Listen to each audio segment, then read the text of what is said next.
உங்களுக்கு பிறந்த நாள் வாழ்த்துக்கள். ഒരു മലയാളി എന്ന നിലയ്ക്ക്, ഒരു ഭാരതീയൻ എന്ന നിലയ്ക്ക് ഞാനും എൻ്റെ കുടുംബവും എൻ്റെ നല്ല മലയാളികളായ സുഹൃത്തുക്കളും അങ്ങേക്ക് വേണ്ടി ഈ സുദിനത്തിൽ ഒരുപാട് പ്രാർത്ഥിക്കുന്നു. അങ്ങേക്ക് ഇനിയും ഇരട്ടിക്കിരട്ടിയായി ആരോഗ്യം തന്ന് ഈ ലോകത്തിനു വേണ്ടി അങ്ങയെ നിലനിർത്തണേ എന്ന് പ്രാർത്ഥിക്കുകയാണ്.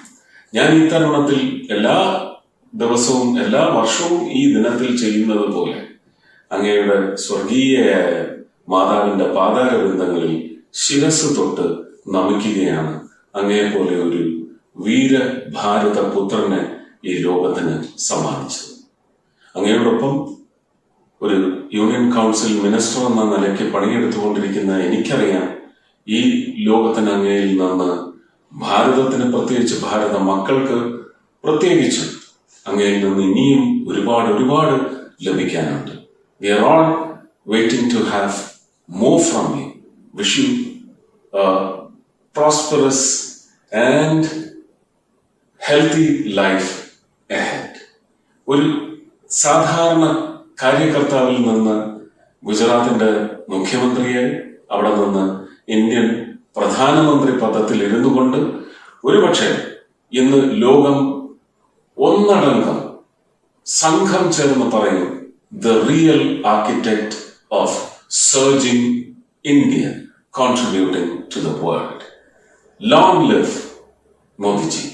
പലാണ്ട് വാഴുക. കേന്ദ്രമന്ത്രി സുരേഷ് ഗോപി പ്രധാനമന്ത്രി നരേന്ദ്രമോദിക്ക് ജന്മദിന ആശംസകൾ നേർന്നതാണ് നമ്മൾ കണ്ടത്. പ്രതികൂല സാഹചര്യങ്ങളിലെ മനക്കരുത്ത്, ദൃഢനിശ്ചയം, ശക്തമായ നേതൃപാഠവും അതാണ് 75 മോദി വർഷങ്ങൾ. 75ാം പിറന്നാൾ ദിനത്തിലും പ്രധാനമന്ത്രി വിശ്രമമില്ലാതെ തന്റെ ഉത്തരവാദിത്തങ്ങളിൽ മുഴുകുമ്പോൾ മോദി വേഗതയിൽ രാജ്യം മുന്നോട്ട് കുതിക്കുന്നു എന്ന് അവകാശപ്പെടുകയാണ് BJP. വായിൽ വെള്ളിക്കരണ്ടി ഇല്ലാതെ ജനിച്ച സാധാരണക്കാരന് ഇന്ത്യയിലെ പ്രധാനമന്ത്രി സ്ഥാനത്തേക്ക് നടന്നു കയറാമെന്ന് തെളിയിക്കുന്ന മോദി രാഷ്ട്രീയം ത്യാഗനിർഭരമായ യാഥാർത്ഥ്യം കൂടിയാണ്.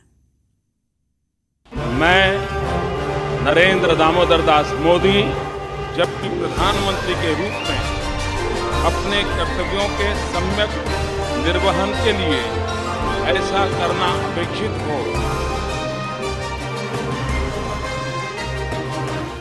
2014 മെയ് 26 ഇന്ത്യൻ ചരിത്രത്തിലെ സുപ്രധാനമായ ഒരു ഏടാണ്. തിളക്കമാർന്ന ജനവിധി നേടിയ നരേന്ദ്രമോദി അന്ന് ഇന്ത്യയുടെ പ്രധാനമന്ത്രിയായി സത്യപ്രതിജ്ഞ ചെയ്തു. സത്യപ്രതിജ്ഞാ ചടങ്ങിനായി രാഷ്ട്രപതി ഭവന്റെ അങ്കണത്തിലേക്കുള്ള നരേന്ദ്രമോദി എന്ന രാഷ്ട്രീയ നേതാവിൻ്റെ യാത്ര വെല്ലുവിളികൾ നിറഞ്ഞ പാതയിലൂടെയായി. വടക്കൻ ഗുജറാത്തിലെ മുസാന ജില്ലയിലെ ചെറിയ പട്ടണമായ വാത്നഗറിലെ ഇടവഴികളിൽ നിന്നാണ് ആ യാത്ര തുടങ്ങുന്നത്. രാഷ്ട്രീയ സ്വയം സേവക് സംഘാണ് ദാമോദർ ദാസ് മോദിയുടെയും ഹീരാബെൻ മോദിയുടെയും മൂന്നാമത്തെ മകന് വഴിയും വിളക്കുമായിരുന്നത്. 8ാം വയസ്സിൽ ബാല സ്വയം സേവകനായി, 1972 RSSന്റെ പ്രചാരകനായി, അടിയന്തരാവസ്ഥയിൽ വലഞ്ഞിരുന്ന ഇന്ത്യൻ ജനത ജനാധിപത്യം പുനഃസ്ഥാപിക്കുന്നതിനുള്ള പോർവിളികൾ മുഴക്കി. അപ്പോൾ അതിൽ അണിചേർന്നു.